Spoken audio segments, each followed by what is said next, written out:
Hello. So we're gonna try to pop this bearing out. I've been trying to figure out how to rig this. This is what I came up with. We bought a 20-ton shop press. Okay, so they have the rings on there, right? My rings happen to be broke.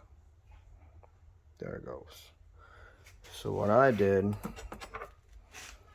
I tried the picks. Picks weren't doing enough. I took a flathead screwdriver.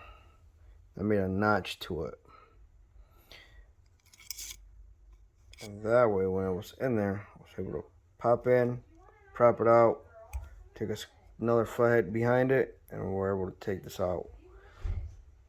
Remember, you can't take this off without taking this off first.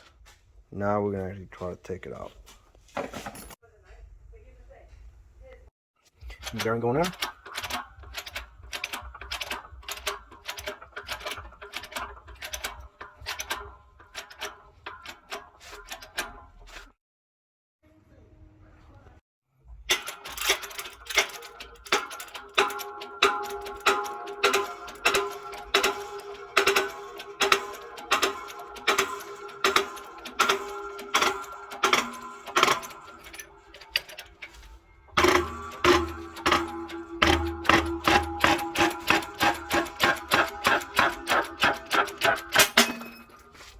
Well, there she goes.